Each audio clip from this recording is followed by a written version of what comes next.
Hello, viewers. I'm SB, and welcome back to I Was a Teenage Exocolonist. I know the name of the game. Who says I don't know the name of the game?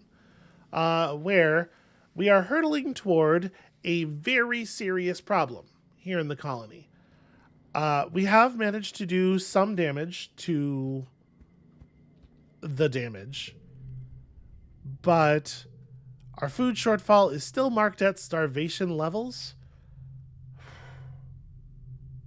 Gosh, I wonder if I can even avert it by myself. It feels very, I mean, I guess I wouldn't be doing it by myself, right? Everybody's out there, but it does feel a little bit naive to hope that I could, like, fix it. I don't know. So, actually, you know what else we should do while we're in there?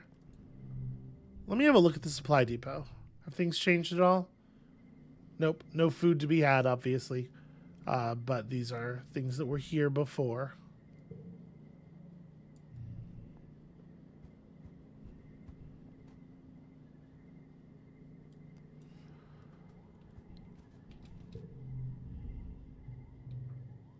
I'm conserving energy, Dis says from his perch on top of a rock outcropping overlooking the forest. Humans aren't used to going hungry. In the wild, animals die of hunger all the time. It keeps the food web balanced. He rubs his nose. Maybe we're just supposed to die here. That's not so bad if it's what we deserve. Okay, dude, listen, I'm gonna figure this out. Okay, birthday is late wet. So we could give him something now. I guess there's not really a particular reason to, but if I'm gonna rest, we're gonna be giving him something before we go out anyway.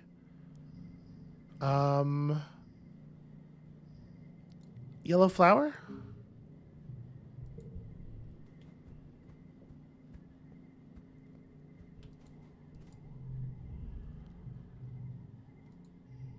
And you also yellow flower.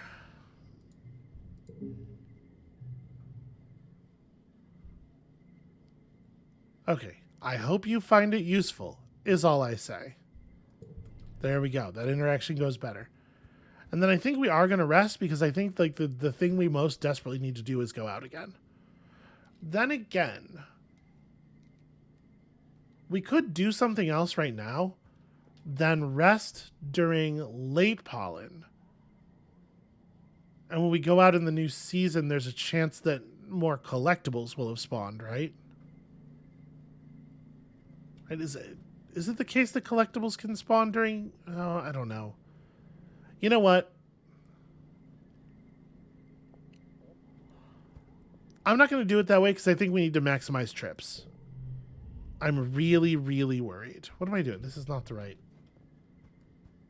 I was going to go rest on the wall to keep gaining friendship with Dis. You and Dis both blow off your responsibilities by relaxing on the wall. Sometimes you talk about stuff, but mostly you just give him space.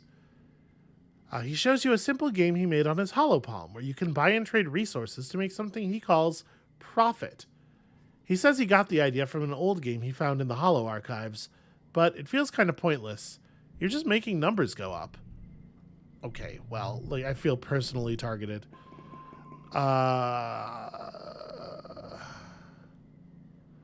We probably don't need a 2 anymore.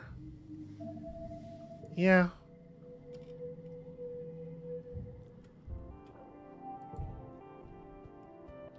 All right.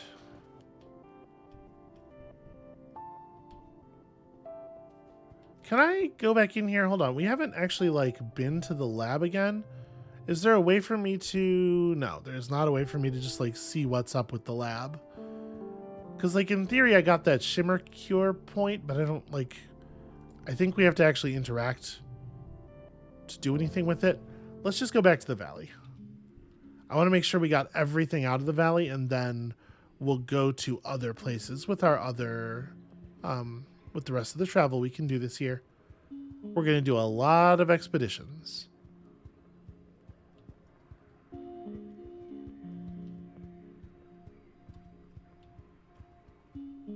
In particular, I'm curious about the other Vriki event.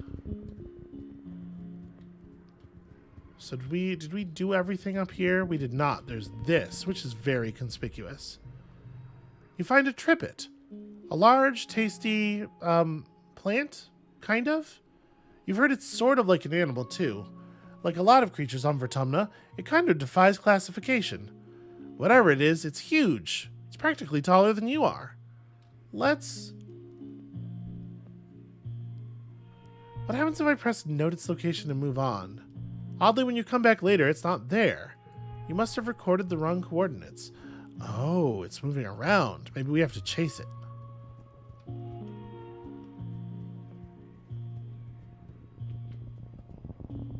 I think it's weird that there wasn't more outcome from the cave thing. Feels like people in town should have been talking about the weird cave thing.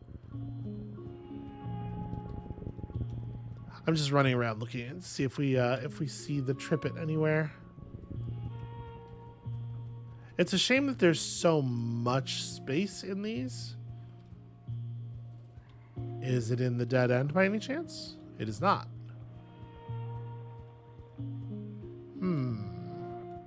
Maybe there is nothing else to be learned here. All right, let's do another one. Probably not the yellow one, because the yellow one will probably end our run. And I don't want to do the one showing the freaky either, because I have hopes that that will de-stress us. So let's do one or two others and then go back for the freaky. An absolutely enormous tree forms part of the path here. Its roots cut natural stairs into the path, and its magnificent canopy of large flat leaves completely blocks out the sky. They arch overhead almost to the ground on the other side. Walking under it is like going through a tunnel. In the tunnel is dark and gloomy, unseasonably cool, and filled with the whispering of leaves. You get the sense that something is aware of your presence, and so I attempt to whisper back. Okay, a mere 74. +1 for each other gem on, or +1 for each gem on other cards. So we can make this a 6.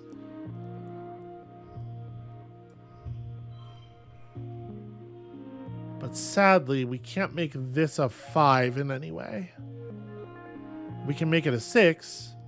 I think maybe we just do that, right? Well, shoot, I need to play a gem to make this. Yeah, damn it.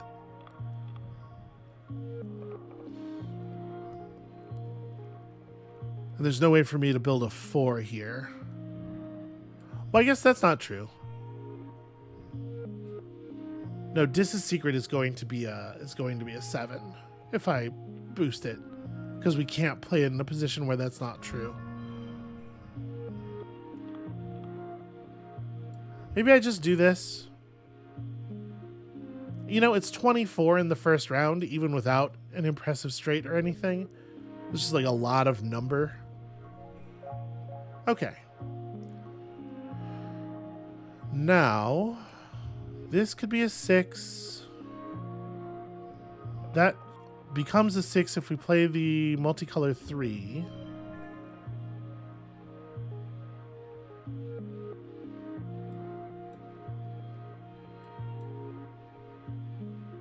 How would I make this work better? Like, it's another 22. That brings our goal down to only 28. We can make 28 happen out of 5 cards, probably. Although the cards we have here are not spectacular.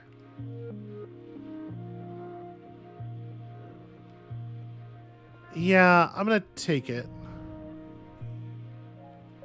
Alright, so make a 28.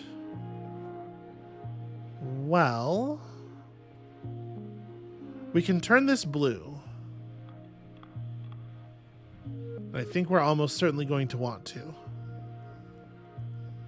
So we can make this... We can keep this a 5.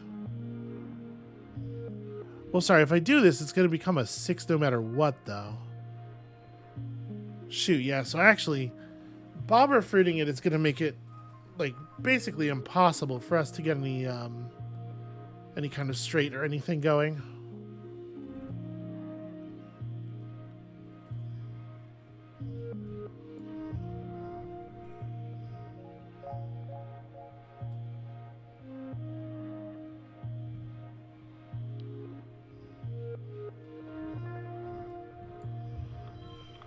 This could be 4, 6. If we had a 5 here. Basically, like, if we played this and bumped its value by 1, we can make a 4, 5, 6. Which is a pretty significant portion of our overall need.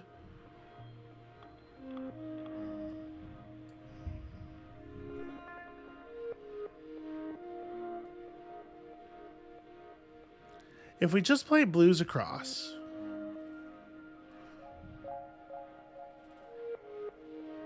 like if we don't get too fancy with it, we just play like there's some 2s over here and there's some 4s over here, and then we bump this to a 7 and make it blue, that's sufficient, right? Because it'll turn the flushes into a 10. Yeah. It's not like exciting, but it gets us there. And apparently it was the best that we could have done. A nearby leaf unfurls and offers you 2 large, hard nuts. You feel a sense of peace and cooperation wash over you, like you and the tree have an understanding. I'm going to bring them both back to Utopia, right? I'm not just like hoarding food in this time. Eat one, plant the other is interesting, though. Like, maybe the tree's trying to...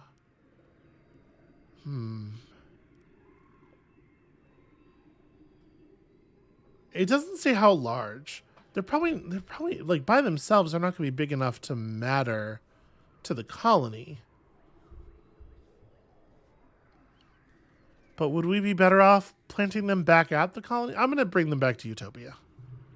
You are a forager, after all. Utopia can figure out what to do with these. I sure hope that was the right call. We're only at 18. I want to do one more event before we talk to the Vriki. At least one more. You come across a cluster of mushrooms. Are they edible? There's only one way to find out. Well, there are a few ways if you're not a coward. No, we are identifying the mushrooms without putting them in our face. Okay, so... I mean, I guess I'd be fine with the 3, 4, 5 here. It's not super exciting, but it is 17 points off the goal. And we get to keep the blue 4 so that we can push hard on 4s.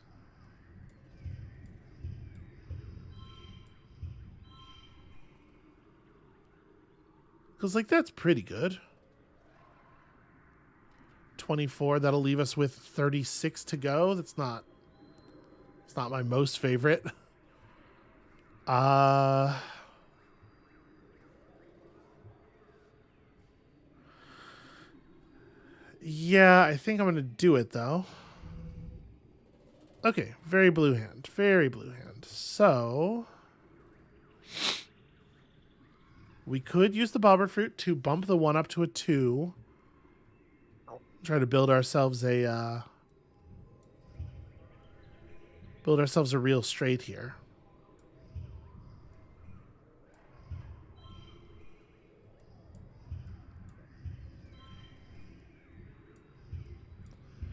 Use this as our 4.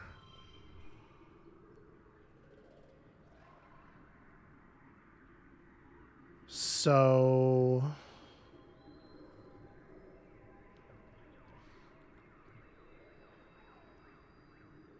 it's actually a little awkward to make this. Like, if I put you here,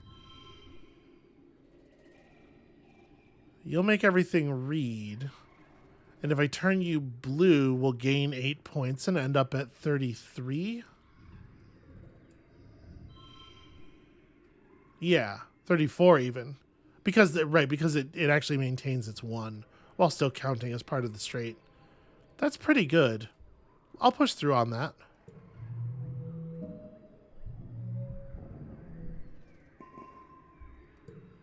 Tell me these are food. Hell yes. You're able to determine that these mushrooms are edible. You fill your basket with big chunks of tasty fungus. Utopia is pleased with your haul. Great work. It's a shame that kudos are basically valueless. All right, what's up with you, little guy? Freaky are carnivores, you think? but the juveniles are too small to take out anything larger than an insect. Not so much the case with this one. The freaky blocking your path is pretty large, probably about as tall as your waist, and it's growling at you over the carcass of something even bigger, which seems to be missing its head. Yuck. You're not sure if it killed or scavenged the dead animal, but it's dragged it onto the path and looks ready to fight you for it. Why would I fight it? Do I want a corpse? I'm gonna wait for it to leave. You back off and wait.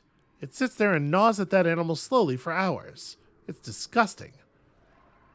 Eventually, it rolls over and takes a nap, its many legs kicked up in the air and its tummy bulging.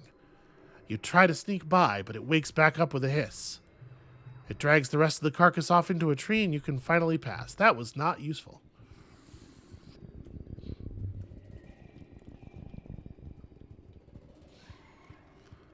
All right. Is there anything else? Yes. You come across another squeeger hive, an intensely gravid hive queen and her hundreds of wriggling grubs, rooted here just like any other tree. This one seems calm. You're able to approach close enough to smell the sweet tang of her royal jelly. We could watch quietly, but like maybe some other animal would come and eat if we did. Like we need the honey. I'm going to sneak up and harvest the honey. We're good with animals. Sometimes. Sometimes we're good with animals. Does this count as a red card in this circumstance? It does. Okay.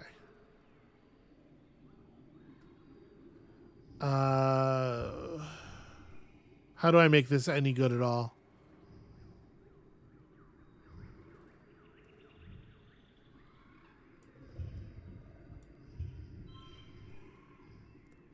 I could give the card a +1, and it would probably remember the +1 for the entire challenge, right? That's how it has worked in the past. If I turn it red with a Xeno egg, does it actually change to... Okay. We needed to keep it red for this thing's effect to work. So that's 19 in the first round. I don't feel too bad about that. And then we go like...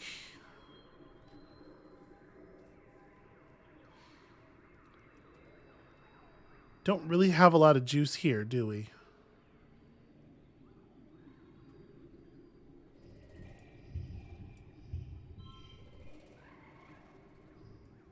And then also a 10 just cuz. That's going to leave us with 36 to go. That's pretty harsh. But like, what else is there to do?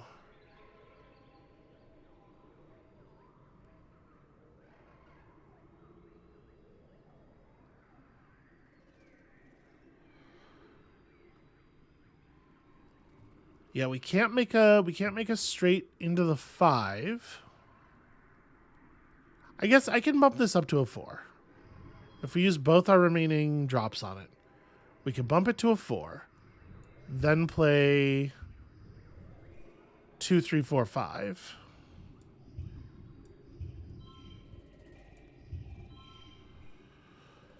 Do I want to do that? And if we do that, we want it to end up blue, right?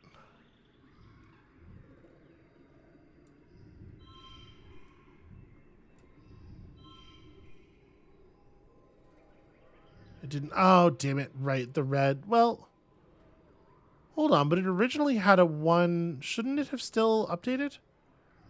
Well, shoot. Okay. If it works that way, then we'll just do this with it.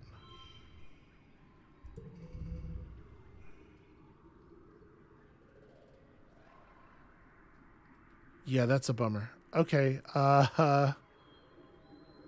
Well, 3, 4... off color 5, and then just like here's a 10 and a 7 just because we need numbers. Yeah, good enough for me.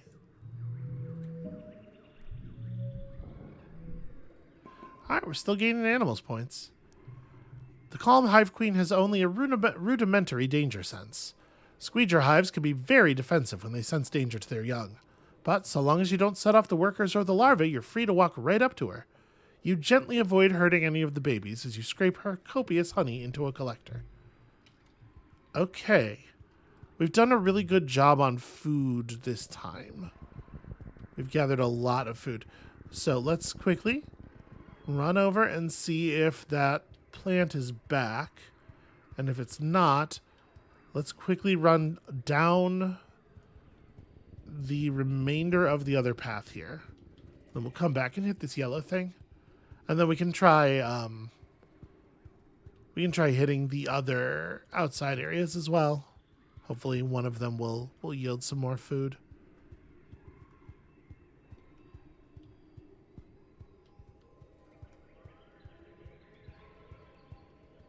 Okay, it looks like that plant is indeed just gone. If I was going to harvest it, I needed to do it right away. Fair enough. Gosh, I sure hope I told people about the weird lab we found underneath the fungus plateau.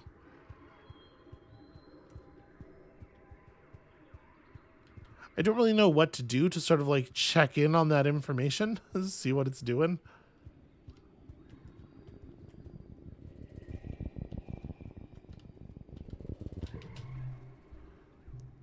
You've spent some time working in geoponics, so you know your way around a plant or two. Walking through this area, you notice something different about it. The bare ground feels bouncy, like a trampoline, and the plants all look weirdly stunted. Not a lot can stifle nature here, so it's honestly a little weird there's no grasses or mosses growing here. So we can notice this strange spongy soil or notice the unusual biodiversity. I mean, I feel like we should notice both of them, but I kind of want to do a biology challenge just because, we're still suffering from the starvation stat gain lowering. Let's notice the unusual biodiversity. All the plants in this clearing are oddly stunted, and there are very few grasses or weeds, as though something has sucked all the nutrients out of the soil. Or, wait, is this even soil? You kneel and take a closer look. More like a kind of dense moss or coral, maybe. You press a hand into the moist, squashy substance. It smells sweet and starchy, like cake. It blankets the ground here in a thick, sponge-like layer, swallowing up everything it touches. Gross. But it smells so good. You dig a large chunk of the sponge cake up to bring back to geoponics. Further analysis is needed, but you have a good feeling about this one. And weirdly, despite that being a yellow challenge, it did not end the run. Well, I guess we just go back to town, right? And we don't necessarily have to rest up right away.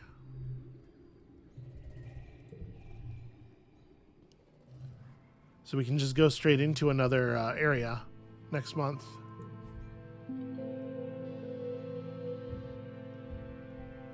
All right. Early wet.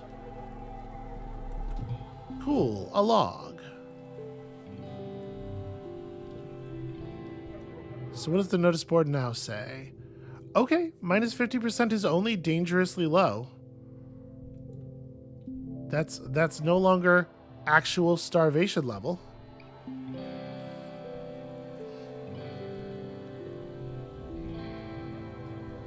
I'm going to tell her what I learned today, because apparently my organizing hit 20 at some point. +1 for each unplayed card. Sometimes that's going to be good. You've been learning about different organizational methods in school. Alphabetical, chronological, Dewey Decimal. Honestly, it sounds like a lot of work. Why would you bother to organize anything when you could just ask congruence to find whatever you need? It's just paperwork. Do you even know why we call it paperwork? Your mom laughs. It's true. It's not like you're sorting actual paper. Back on Earth, we used to have to use paper to... Now, you know what? Never mind. She slaps you on the back. Good for you for having your your head together.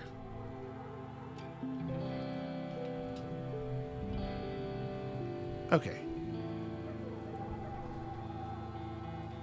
Nobody's talking like we've saved anything yet. But like we've done some good here. We've done something. So the question is, with 67 stress, what makes the most sense to do? I think I'm gonna go. How you doing, Dis? Anything new? There's actually a lot to eat out there. You just have to pay attention and listen. All right. I think I'm going to go explore nearby. I know we don't really benefit from the perception, but there's still bravery to be earned. And also we know the animals and plants nearby really well. And if we can, hell yeah, free log. If we can fight that Unisaur event, we can lose some stress real fast. Utopia is helping you gear up for exploring the nearby jungle when she stops what she's doing and sighs. I just remembered I gave the last utility belt to Cinnamon, she says. You'll just have to carry your knife and canteen in your backpack, sorry. I sure miss Uncle Tonin, she says. He was a great surveyor. He organized all the teams, planned the schedules, kept an eye on the weather. I keep double booking equipment and getting folks mad. It's a lot of work. Her organizing stat, not super high. Utopia was born on Earth, but just barely. As the first, and for a while the only, kid in the creche, she and Uncle Tonin must have been really close. Utopia doesn't complain, not usually, but it's been hard for her to step into Uncle Tonin's shoes. She loves exploring, flying fast and stalking xenofauna, but there's more to being chief of expeditions than that. It must be hard being somewhere between the adults and the kids. To you, she's fully grown up, but to adults, she'll always be little baby Pia, even though she's 27 years old. Alright, let's start by running around and gathering all of the gatherables. In particular, it would be sick if we could find some medicinal roots. It's our friend! We're definitely doing that event before we do any others. Before we do any others.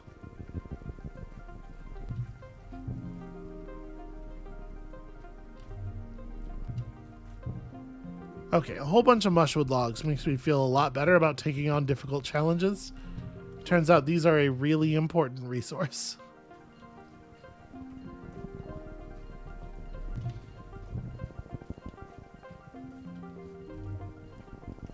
Yeah, it's definitely a good idea to maintain a stock.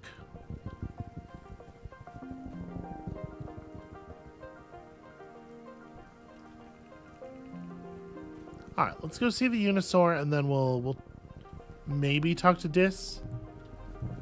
We'll see. All right, be as quiet as possible. Perceive that Unisaur. Okay, that's not a terrible card to get locked. I think we'll go ahead and take this because the goal on this is still only 38. And then, I mean, we're going to crush this basically no matter what, right? We can't really put a 5 out here, but we can just put down all of the red cards. That'll be good enough. And then, sadly, we only get 1 gem. Bummer.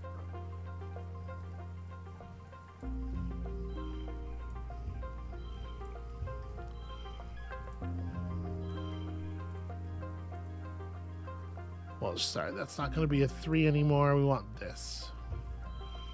There we go. Super goal. A point of perception we can't use. As you settle in to watch it from behind a strand of mush trees, the Unisaur looks up toward you, startled by your movement. You hold still. It pees. Everything it does seems magical. Must have had a huge meal recently, or it's pregnant, whatever. And watching it really de-stresses you because Unisaurs are fucking cool. Alright, there was a Riki event over here. Let's do that one as well. Get some more points of animals. Or, I'm sorry, a Hopeye challenge. Okay, you spot a group of Hopeyes playing in a clearing. They let you get pretty close to watch them chatter to each other and rub noses. They're all friends, just like people. But they hop away if you get too close. We're just going to walk through their territory in a totally normal way. Totally normal, non-threatening way. We did not quite pull off... Yeah. What I do not have here is any kind of compelling, like, actual build. What I do have is a hand that just on the raw strength of numbers is a 26. Hard to turn down the 26.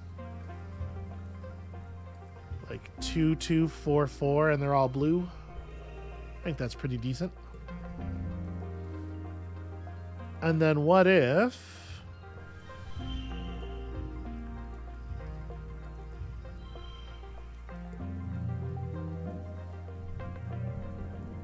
Alright, that time the super gold is actually worth something. The Hopeyes are wary at first, but you crouch down and copy their cute little squeaking noises. You bounce toward them, and amazingly, they don't hop away. You play with the Hopeyes for a few minutes before moving on. Cute little guys. Okay, so the rest of these events are probably just going to be things we've seen before, except for, you know, probably the one with Dis. Let's just poke at one and see. Okay, yeah, the try to plant something event. We get a point of biology out of it if we do this. Although she also stresses us out. I'm wondering, like, if we were to go back in now, would it be sensible to try to explore? We could go out to the other outdoor area, to the plains, for mid-wet, and at least make sure we get all of our collecting done, and then try to hit the yellow events. Let's see what's up with Dis right now. You find Dis sitting on a large flat rock on a hilltop, eating a sandwich and looking totally at home, far from the looking totally at home. You know how someone can look at home, not like he's looking in the direction of home. Far from the colony walls. I will join him, quietly, and just sit there because he loves that. You sit down next to Dis and get out your own lunch, some soy cheese cubes and crackers from the cafeteria. You listen to the jungle sounds and think how nice it is to just be free, and in the open, and not confined to a tiny box hurtling through space. Then, quite out of the blue, the rock you're both sitting on stands up and starts to walk down the hill. Oh, okay. You crouch and look over the edge of the rock. You're a couple meters off the ground, balancing on spindly legs like a spider's. 8, 10 of them, evenly spaced. You realize the rock also has eyes at regular points, which you'd mistaken for shiny black pebbles embedded in the stone. One of them swivels up to stare at you. You gulp and try not to scream. Dis gets shakily to his feet, trying to keep his balance as the creature under you slowly clambers forward. He grabs your hand to help you up, and I just try to be brave. It's an easy challenge. I do not much like this card that stresses you out when you play it. Stress is a really important resource. I don't know. Do we want to just do 2, 2, 3? Just like take the blue flush?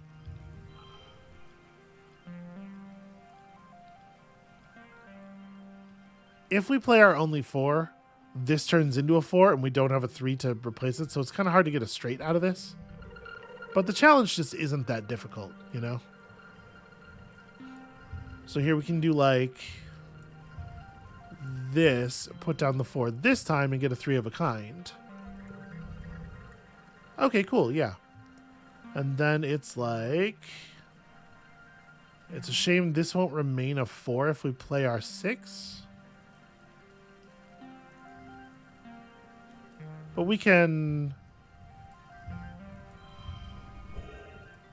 There we go. We can get a bunch of 5s into the 6, and then I guess also just like face the eye beast.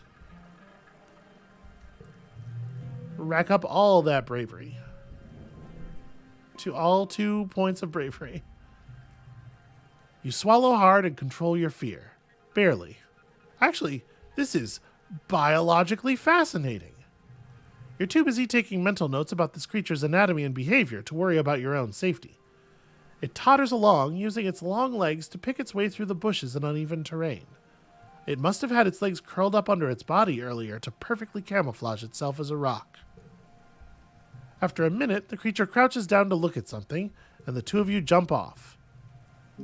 You're impressed that Dis kept his cool, and you tell him so. Actually, he says, I was kind of freaking out inside. You laugh and say you were too. It's funny. This might suck with people, but he's kind of a badass when it comes to non-people things. Also, he's not that bad with people. 82 friendship with him. And then I think from here we do just go home because I'm not expecting a lot of food events. Gosh, I hope that's a reasonable... I hope I'm making the right call here.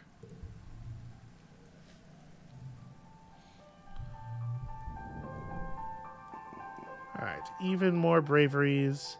So we're at 72 on that. We're at 90 on animals. We're actually pretty close to maxing out animals. Alright, so now we go out to the plains, where maybe again there will not be food events potentially, but we're still at minus 50%.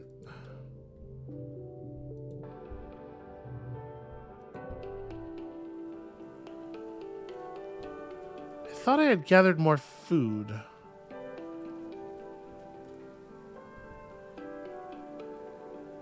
Well, if we rest now... I don't know. I guess I don't know what the point would be.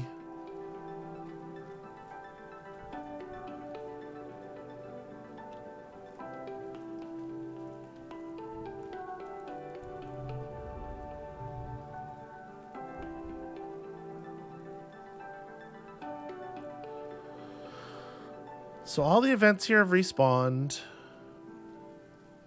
There are 11 events remaining and 0 collectibles. We cleared this place out entirely.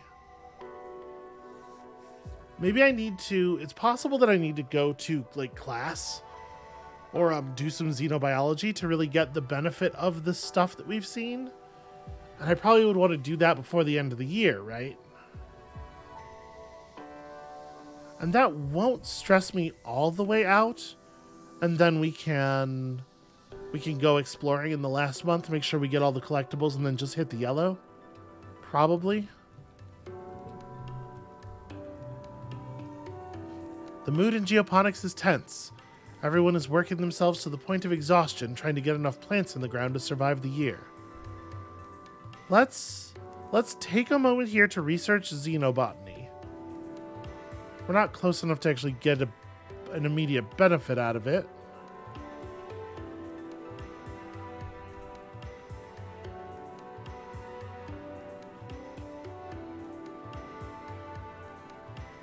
Does this make sense?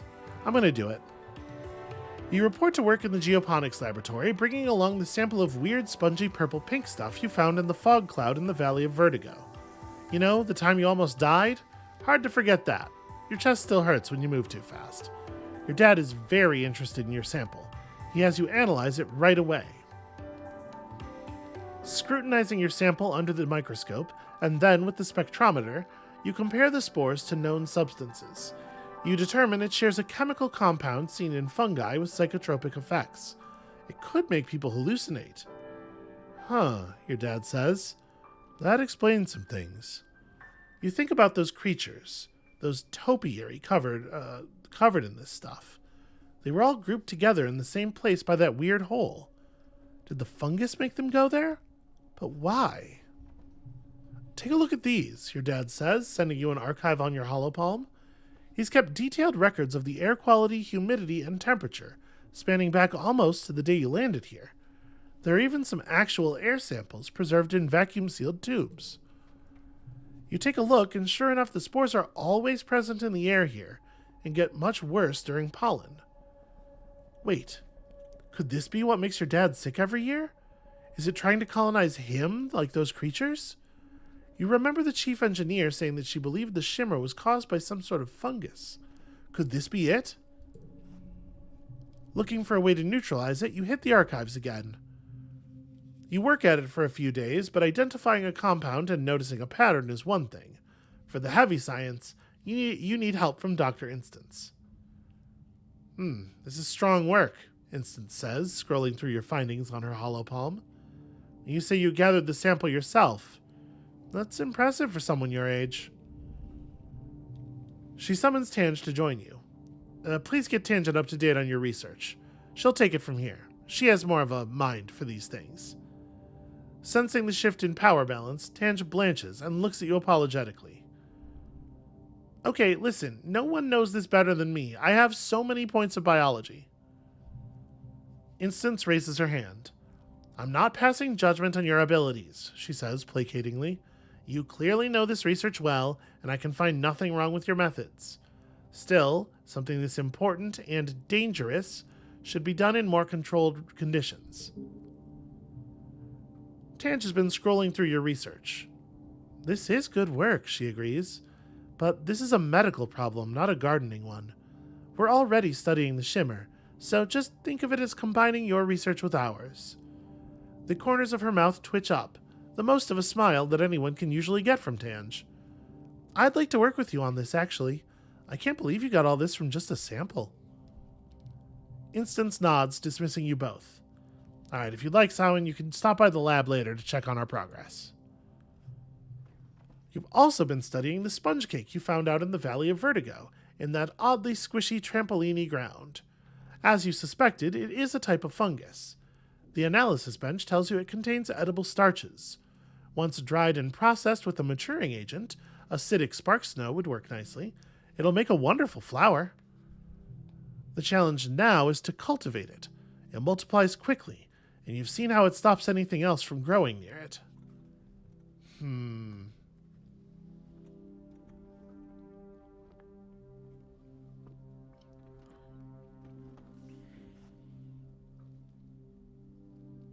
So Mom was not wild about the pixie beans, right?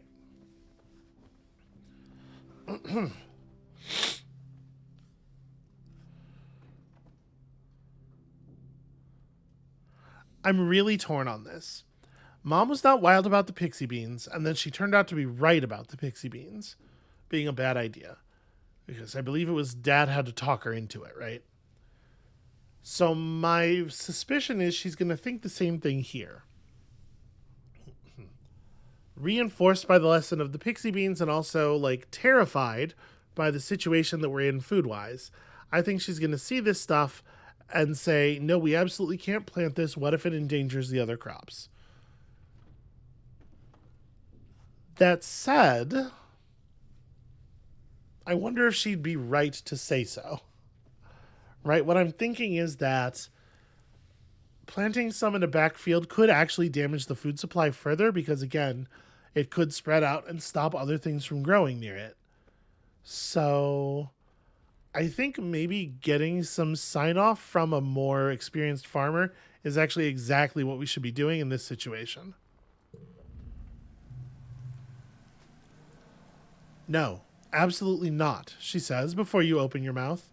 Get that out of here before it contaminates the crops. We all know how the pixie bean experiment turned out, she says. I know you've studied this sponge cake, but I'm still not sure about it. Well, we can lean in on our knowledge here. Rebellion less than 30. If you're a total mama's kid, you can just rely on that. Look, I'm sure this is safe. I checked it. You show her your research. Your mom rubs her face. I know. You're a real chip off the old block, aren't you? You probably have its whole genome mapped already. Fine, let's find a place for it. Okay, so, what I'm hoping we got out of this is that she, looked at it and made sure. I just need, somebody else to sanity check that this is a good idea, basically. You plant the sponge cake in a special field, quarantined on the other side of the geoponics domes from the rest of the crops. By the end of the month, you can already tell that it's taken root and will start producing viable food soon. You should get your first harvest during pollen, when the sponge swells up and is at its sweetest. So, next year. Oh no, it counts it now, okay. Many of the Earth's crops grow through dust and need to be harvested before wet. This means the colony has more food available year-round. It's going to be an incredible boon. +2 to cards with gems. Okay, that card's pretty alright. So that's definitely the largest contribution we've made to the food supply so far. I feel pretty good about that. So right now this is a 7, but as we keep playing stuff, it's going to decrease. Okay. I see. Well, Let's leave it down in our hand for the moment. So we could go for a... We could go for a straight. Right, if we do like 2, 3, 4, also 4, also a 2. Yeah, this is a little awkward. It doesn't quite work out. We could play the 5 here to extend the straight. I can't quite get that to be a 1. All right, what if we just played like a bunch of 2s? What is this going to end up being? Okay, so...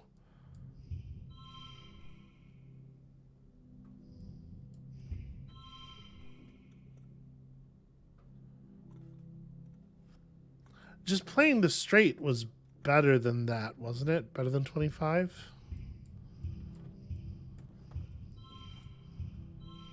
Yeah.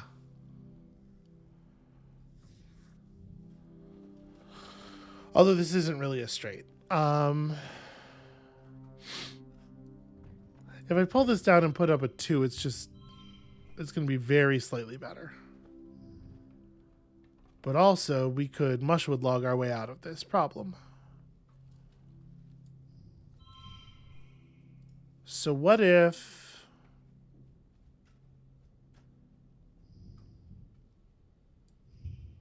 This is a 2 when we have 1 unplayed card? I'm trying to figure out, like, how do we make this straight a little bit stronger?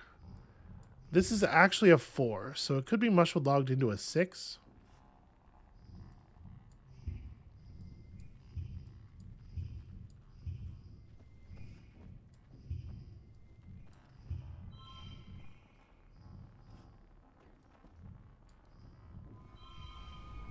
That's probably better than taking stress, right?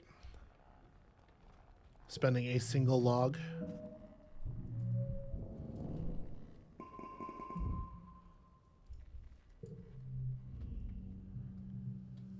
You're surprised when you wake up this morning and your mom and dad are both still in your quarters. Usually they're gone long before sunrise. You pull back the curtain and they look over at you with big smiles. Samhain, your mom says, cradling a mug of blep tea in her hands as your dad rubs her feet. Good morning. Good morning? Someone didn't hear the good news, your mom replies cheekily. We're announcing it later today, but guess what, kiddo? I think we're going to be okay. She chuckles at your sleepy, confused look. The famine, she explains. We still need to do the work, but we pulled out of it. We got out of the spiral. We're going to be okay. Between farming and foraging, we've secured enough food to make it through until harvest next year. I think I'm stressed about the future on this. Like, wait, just until next year? Your mom shrugs. Well, it's better than this year. We'll have to take stock again, but what we managed to do should keep paying off, and it won't take as much work next year. Your dad sighs happily. Oh, I'm already looking forward to dinner. I haven't really cooked in ages. What should we have, Samhain?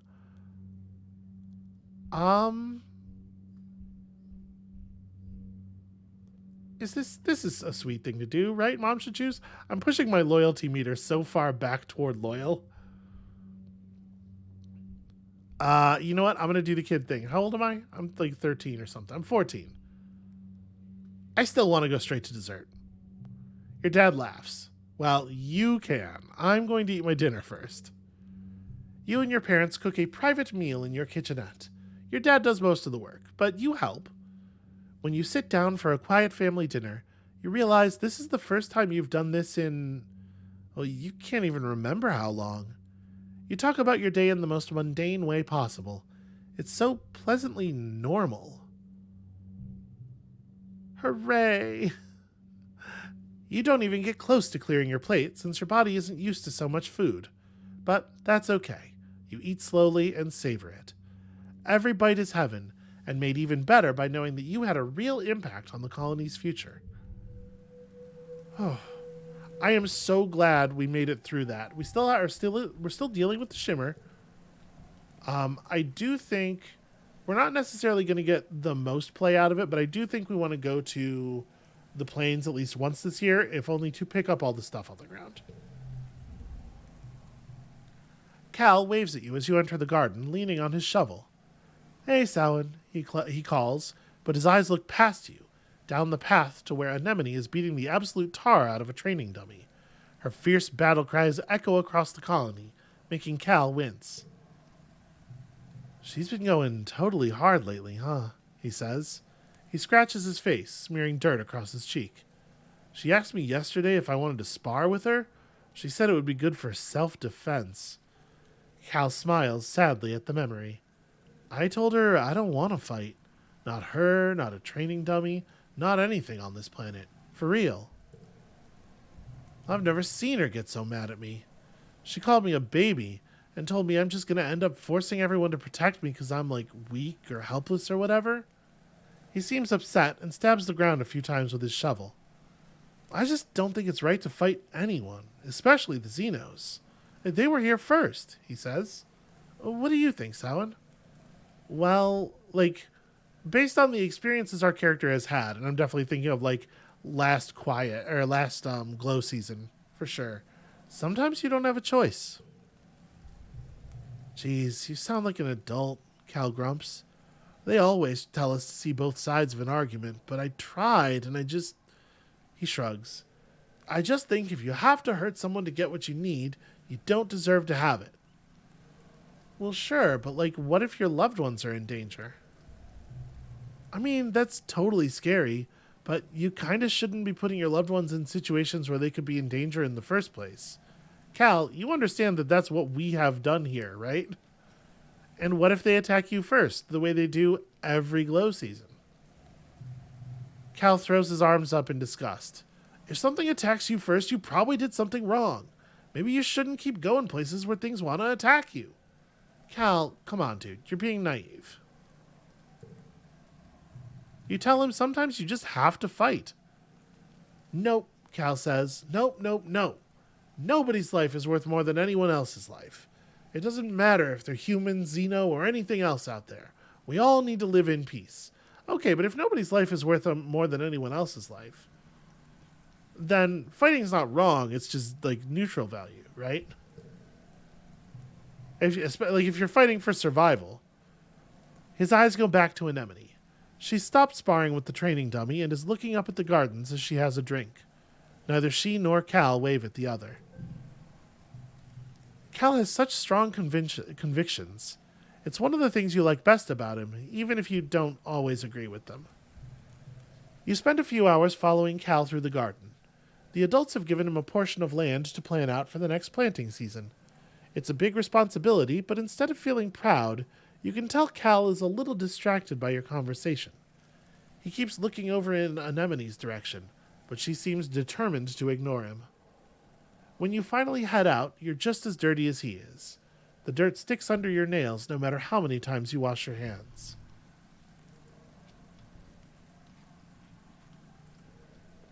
Hey, Nem, how you doing? Okay, Nem's got acne. That's how Nem is doing. You like red Xeno eggs, which I think I don't have any of.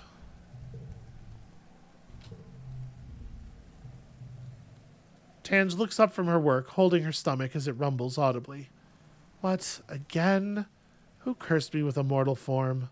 I did not ask for this. She really does sound like every trans person I know. She reaches into her bag and pulls out a protein bar. The downside to requiring less sleep is that the body burns more calories while awake, she says, taking a bite. My caloric intake is much higher, similar to that of a bodybuilder, which is fitting, as I do have the strongest brain in the colony. Sure, yeah. Here, I have something for you. Tange is surprised you remembered her birthday. She looks dubiously at the gift for a moment, then smiles at you. You didn't have to, but thank you, Samhain. Hooray. We're doing it. We're maintaining a reasonable amount of friendship with people. Hey, Dis, you also can have a bobber fruit. Dis blinks owlishly at your gift. Is it my birthday? I almost forgot. I hate it when people make a big deal about my birthday, but this is nice. Thank you. We're gonna be at 100 with this pretty soon.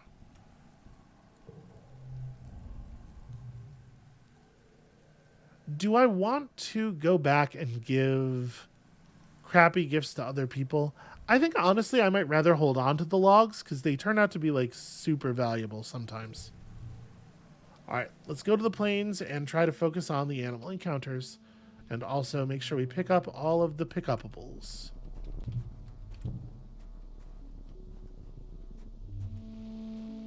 Do we know how to get over there? Have we been over there?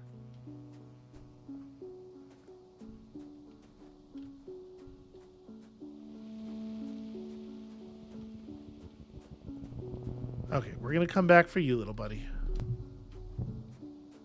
Let me just make sure I get all of this garbage first. Ooh, medicinal roots.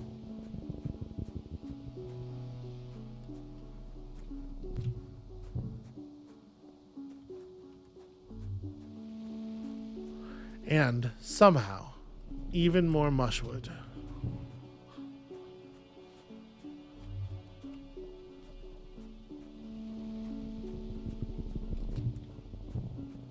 What am I at right now? 81? Okay. So we should be able to talk to Dis. Even if it does fire a real event, we should be able to talk to Dis without getting sent home. But there are so many collectibles to be had out here. I was getting so nervous because we were still dangerously low on the food shortfall-ometer. That sponge bread thing really came in handy. I'm really glad that I stopped in the lab.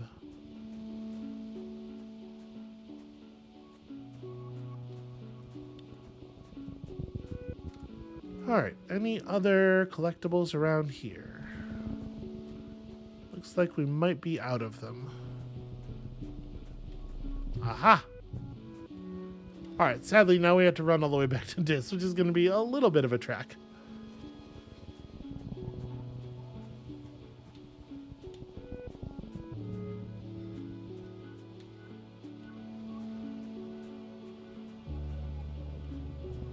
And I guess if we do end up gaining stress like normal from the Dis event, and we only have one thing left, do we want to do an animal thing or do we want to do the yellow exclamation point? I don't know which one might be more important. Dis and you are surveying together, though he's mostly just throwing rocks at things and seeing what happens. Ugh, this is so boring, he complains. We've seen everything here already. The other surveyors are going to cool places, like the subaqueous swamp. Places that are actually dangerous. So I wanna be on his side here. Is it better to commiserate with him, or like we could say, you know, the valley's kind of neat. It's really difficult to pass the challenges there. I'm gonna say the plains are boring because like what he really wants is to go somewhere that nobody else has been before, right? He wants to discover something new. It's not bad, Dis says, suddenly defensive. I mean, it's really pretty. It's just, I want to go somewhere I can have adventures. You know what I mean, Samhain? Dis goes back to chucking rocks and complaining. We're just here all the time, he says, even though we know everything about it. Utopia says we need to come back every year and take new readings. In quiet here and in pollen in the valley. And we have to be patient because we can't just take stuff without letting nature replenish itself. He sighs. And I mean, I get it, but it's still so boring. I want to explore other places. Okay. So yeah, +9 stress. We can do one more event before... Let's do an animal event, and then we'll yellow exclamation point. A bushbubs blocking the path, lumbering slowly back and forth between a dense strand of gloop mushes, or whatever those plants are called, and a wide circular lake. It looks like it's on some kind of patrol. It growls a warning when you try to squeeze past it, so you back off. From the look in its eyes, this one isn't letting you through easy. It's a bummer that this is a perception challenge and not an animals challenge.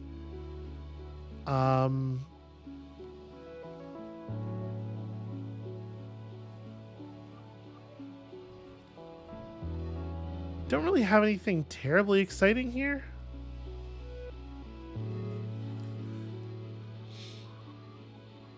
The fact that we have an automatic +1 to all red cards actually makes gut feeling kind of awkward.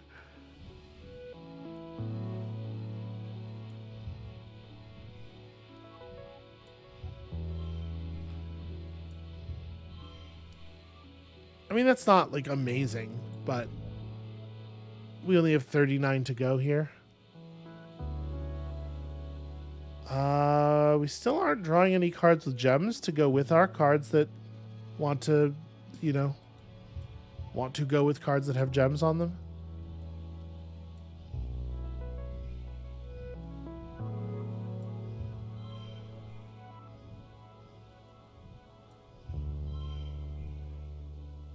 Get some 3 of a kinds, I guess, and then just hold on to the gem boosters. We only need 21 at this point. Nope, just no gems. Okay, well, could be a lot worse.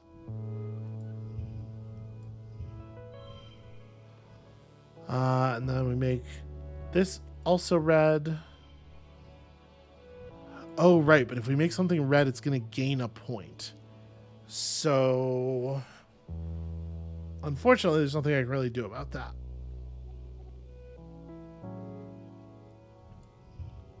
Yeah. We can put this down. Like, this is fine. And I guess this was a 4 naturally.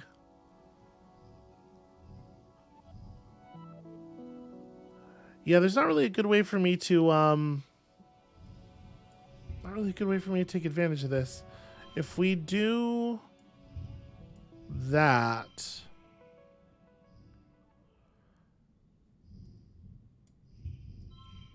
there we go. We can create a set of 4s across. I mean, this is fine. Yep. All perception points. Okay, nope, that's more perception. You sneak through the gloop mushes, crawling under them so the bush bub doesn't see you. You nearly get stuck at one point and wonder, what if Dis has to come rescue you? That would be embarrassing. You find a route through and continue on your way. That's a real bummer that turned out to be entirely a perception challenge. All right, let's go hit the yellow thing because we should be at, 99. We'll see if the yellow challenge is anything narratively significant. We have not this year seen any evidence of the mysterious other person, and that really bums me out. Because I feel like we spent the whole year outside, it's just never had the good fortune to run into them. You spot an enormous unfamiliar flower. Large waxy petals join to form a basin brimming with goopy yellow gunk. The entire thing has a sticky, melting look. The awful smell of the juice permeates the area. It's like something died in there. Well, I'm not going to drink the gloop, video game. I'm going to wait and watch. We do a lot of wait and watch around here. One of the nearby bushes starts rustling. Oh, another bush bub. It approaches the plant and dips an arm into it, bringing it to its face and licking. Then it sticks its head right in there and drinks. You try not to gag. Blech. After some long, deep gulps, the bush bub wanders away looking slightly tipsy. Okay, I don't want to drink it, but I do. I guess we know it's not acid. I'm going to put my hand in and feel around in there. You tentatively slip your hand in a little ways and feel around. Suddenly, the plant contracts and sucks your arm in to the elbow. You panic, expecting the sting of digestive juices, but it's just warm. Gross, but oddly pleasant. There seems to be nothing else in there. You plant your feet on either side of the flower and pull your arm out with a mighty slurp. Your hand smells awful, but it feels all tingly and kind of stronger. Oh! All your noise attracts a nearby bush bub. It comes scurrying out of the bush, growling and cackling at you. Don't cackle at me, you weirdo. Okay, early card slot gets +1. We can probably work with that. So this into just play another 3.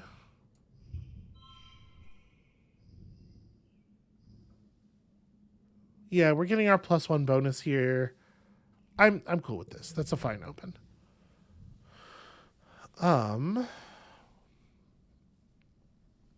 this is gonna end up being like a 4, right?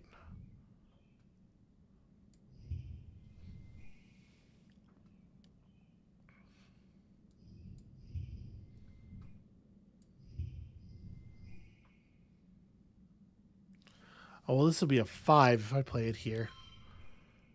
That's a little awkward. All right. What if...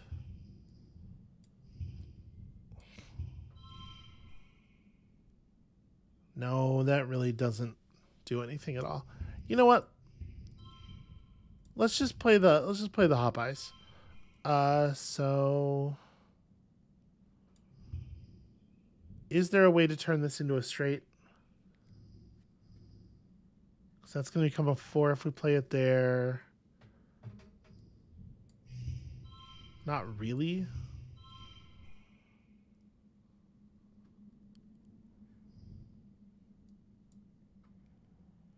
Yeah, I guess this is fine. It's not a big deal. It's not super compelling, but we can make 25 points on 5 cards, I'm sure. For example, here's a good way we might do that. And then, like... Right? That's an okay outcome.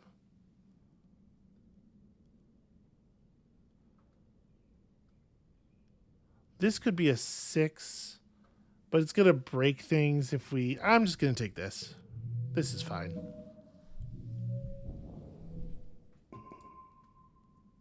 "94 animals. We are so close."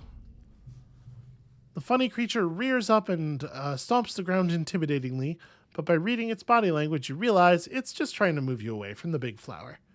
You back away slowly, talking softly to it. "Good, bush bub. You can keep your gross stink flower. It's all yours, buddy." All right, so we got a little bit of quality time in with Dis. We got up to 98 points of animals. And we got to pick up a bunch of objects. So I think that was a pretty good late wet. Hey, Dis, guess what? Dis seems on edge, even more than usual. "Something's coming," he says, checking his adventuring supplies. "Can't you feel it? The forest is too quiet." "I can feel it. Can you feel this?" Hooray. We passed the 90 mark.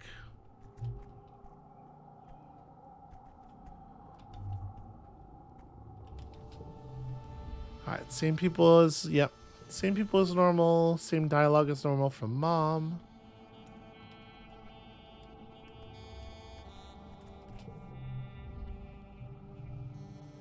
Nem is in the middle of tying her mane of hair away from her face. Oh, hey, Samhain, she says, hair tied between her teeth. "Just about to go for a run. You want to come?" "I don't think the adults want you to do that, actually." All